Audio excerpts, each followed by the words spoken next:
विश्व विजय के बाद माही संपूर्ण भारत के लिए एक इमोशन बन चुका था। जबरदस्त जीत हुई है, इतिहास रचा है। Really very happy for Sachin. I can't believe it. India जीत गई है।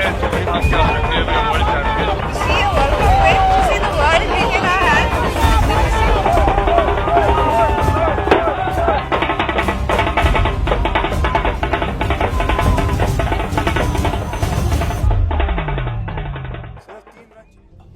बदलते वक्त के साथ भगवान भी अब क्रिकेट छोड़ संन्यास चाहता था, परंतु विश्व विजेता भारत और भारत की संपूर्ण सत्ता का भार किन कंधों को सौंपा जाए। भगवान की नजरों में ये सवाल सिर्फ सवाल नहीं बल्कि विश्व क्रिकेट का भविष्य था। नमस्कार, आप देख रहे हो द डॉक्यूमेंट्री का special episode the rise of Virat. आपका रिकॉर्ड तोड़ पाएगा? क्या लगता है आपको? आई थिंक इसी रूम में बैठे हुए हमारे यंगस्टर्स कर सकते हैं। Virat and Rohit are the ones. अपनी सत्ता से संन्यास पर विचार कर रहे भगवान को तलाश थी अपने उत्तराधिकारी यानी नेक्स्ट गॉड ऑफ क्रिकेट की। वक्त बीत रहा था, भगवान की तलाश अब तराश में बदल चुकी थी। ऐसे में अब बारी थी एक बार फिर एशिया फतह की।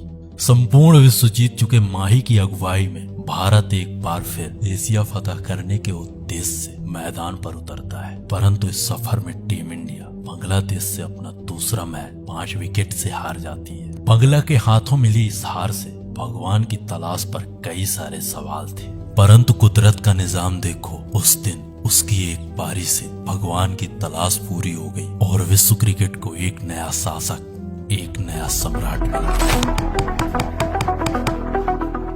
टीम इंडिया अब अपना अगला मैच पाक से खेलने वाली थी, वही पाक जिसने लंका को अपने पिछले मैच में पराजित किया था। इन परिस्थितियों में अगर टीम इंडिया को एशिया फतह करना है तो सबसे पहले 18 अक्टूबर को पाक पर अपनी विजय सुनिश्चित करे। 18 मार्च 2012 बांग्लादेश का मीरपुर स्टेडियम। एक बार फिर भारत और पाक के कप्तान एक दूसरे के आमने सामने थे। महेंद्र से टॉस जीतकर मिसबा ने सबसे पहले बल्लेबाजी करने का फैसला किया। पाक के ये दोनों बल्लेबाज शुरुआत से ही टीम इंडिया पर अपना आक्रमण प्रारंभ कर देते हैं। शुरुआत के 10 ओवर खत्म हो चुके थे, परंतु पाक ओपनर्स का कहर अभी भी टीम इंडिया पर जारी था। पाक के ये दोनों ओपनर माही का सरदर्द बन चुके थे। ये दोनों बल्लेबाज माही के हर प्लान को फ्लॉप करते हुए अब भारतीय गेंदबाजों की फिरकी ले रहे थे।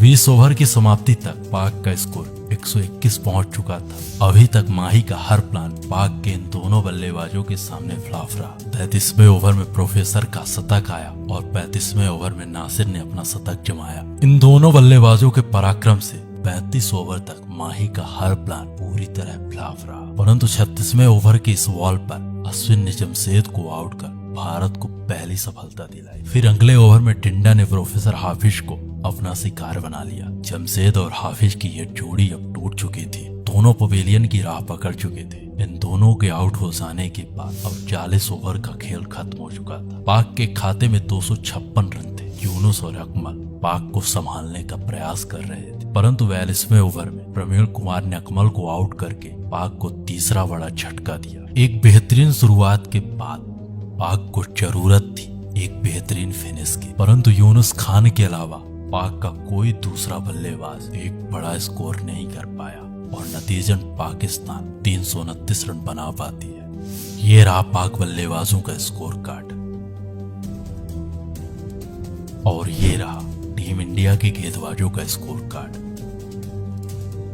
पाक की ओर से सर्वाधिक नासिर जमशेद ने 104 गेंदों में 112 रनों की ताबड़तोड़ पारी की। अशोक टिंडा टीम इंडिया के सबसे सफल गेंदबाज रहे। उन्होंने 8 ओवर में 47 रन दे करके 2 बड़े विकेट। टीम इंडिया को यह मैच जीतने के लिए अगले 50 ओवर में 330 रनों की जरूरत थी। ये लक्ष्य आसान तो नहीं था। ऐसे में भारतीय बल्लेबाजों के सामने था एशिया का सबसे मजबूत गेंदबाजी क्रम। उम्मीद थी कि भारतीय ओपनर एक शानदार शुरुआत देंगे, परंतु इस मैच के पहले ओवर में मोहम्मद हाफिज ने गौतम को आउट कर भारत की उम्मीदों को गंभीर कर दिया। बिखरी हुई टीम इंडिया और सल्तनत के भार से थक चुके भगवान की विरासत को संभालने एक युवा, एक शख्स मैदान पर आता है। वर्तमान में दुनिया उसे the man, the myth, the chase master, the Virat कहती है।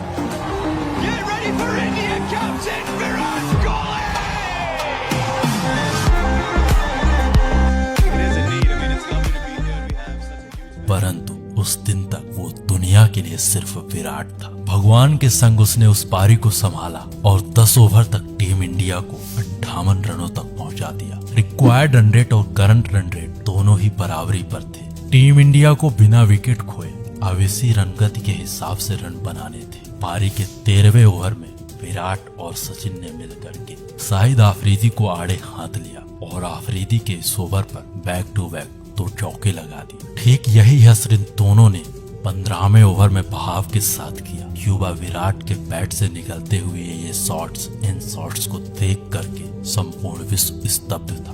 दोनों ही प्लेयर धीरे धीरे अपने अर्धशतक की ओर बढ़ रहे थे। 16वें ओवर में इस चौके के साथ विराट ने अपना अर्धशतक पूरा किया। 17वें ओवर में सचिन ने इस 1 रन के साथ अपना अर्धशतक पूरा किया।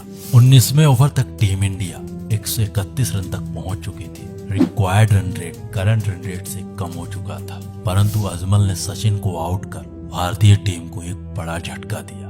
भगवान के आउट हो जाने के बाद अब टीम इंडिया के सामने सबसे बड़ी चुनौती थी कि अब कौन सा बल्लेबाज भगवान की तरह भारत को संभाल पाएगा। 133 के स्कोर पर टीम इंडिया अपने 2 बड़े विकेट खो चुकी थी। टीम इंडिया के दोनों ओपनर्स अब टीम इंडिया का साथ छोड़ चुके थे। ऐसे हालात में अब टीम इंडिया को संभालने एक और युवा, एक और शख्स आता है। उस वक्त तक दुनिया उसे रोहित कहती थी, परंतु भविष्य में उसे दुनिया द हिटमैन कहती है। टीम इंडिया के ये दोनों बल्लेबाज अब टीम इंडिया को संभाल चुके थे। कोहली और रोहित के पलटवार से 25 ओवर तक टीम इंडिया के खाते में 161 रन आ चुके थे। पाक गेंदबाजों के पास विराट नाम के इस तूफान का कोई तोड़ नहीं था। पाक के ये गेंदबाजी तो कर रहे थे, परंतु विराट नाम का वो तूफान उस दिन सर्वोपरि था। इस 1 रन के साथ कोहली का शतक पूरा हो चुका था।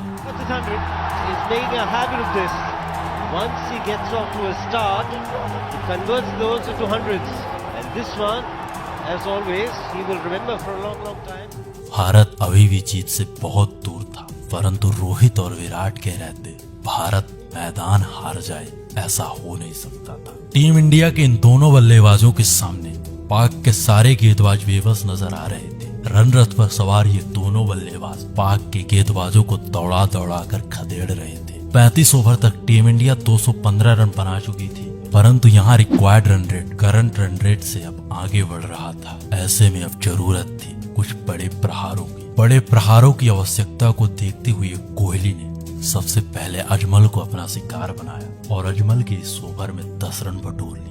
उसके बाद उमर ने अपने शानदार गेंदबाजी की बदौलत टीम इंडिया के इन दोनों शेरों को 40 ओवर तक खामोश रखा। टीम इंडिया का स्कोर अब 247 पर 2 विकेट था। रिक्वायर्ड रन रेट 9 के करीब जा पहुंचा था। यहाँ से अगर ये मैच जीतना है तो अब हर हाल में प्रहार करना जरूरी था। ऐसे में कोहली ने पाक की सबसे बड़ी मछली उमर को अपना शिकार बनाया और उमर के इस ओवर में 16 रन बटोर लिए। अगले ओवर में बहाव पर रियाज करते हुए बैक टू बैक 3 चौके चढ़ दिए। कोहली का बल्ला अब 150 के पार पहुंच चुका था। शर्मा से भी अर्धशतक आ चुका था। कोहली के इस विराट प्रहार से 330 रनों का ये लक्ष्य भी अब पौना साबित हो रहा था। रिक्वायर्ड रन रेट अब 6 के करीब था, क्योंकि टीम इंडिया को अगले 8 ओवर में अब 54 रन बनाने थे। 46वें ओवर में टीम इंडिया रोहित शर्मा के रूप में अपना तीसरा विकेट खो देती है, परंतु तब तक ये मैच टीम इंडिया के पक्ष में जा चुका था। टीम इंडिया के ये दोनों युवा लगभग इस रनचेज को सफल बना चुके थे। अभी भी 23 रनों की जरूरत थी और 4 ओवर का खेल बाकी था। कोहली ने 47वें ओवर में एजाज को 11 रन पीट दिए। अब टीम इंडिया को ये मैच जीतने के लिए महज 12 रनों की जरूरत। लेकिन अगले ओवर में विराट उमर की इस बॉल पर शिकार बन जाते हैं, परंतु विराट ने तब तक पाक के जबड़ों से ये जीत छीन चुका था। विराट ने महज 148 गेंदों में 22 चौके और 1 छक्के की मदद से 183 रनों की एक शानदार ताबड़तोड़ एक बेहद खूबसूरत पारी खेल चुका था। जीत के लिए अब 12 रनों की जरूरत थी, जिसे सुरेश रैना और महेंद्र सिंह धोनी ने मिल करके इसी ओवर में बना लिया। कोहली की उस शानदार विराट पारी की बदौलत टीम इंडिया 330 रनों के लक्ष्य को महज 48 ओवर में चेज कर चुकी थी। पाक का यह विराट लक्ष्य उस दिन कोहली के सामने पौना साबित हुआ।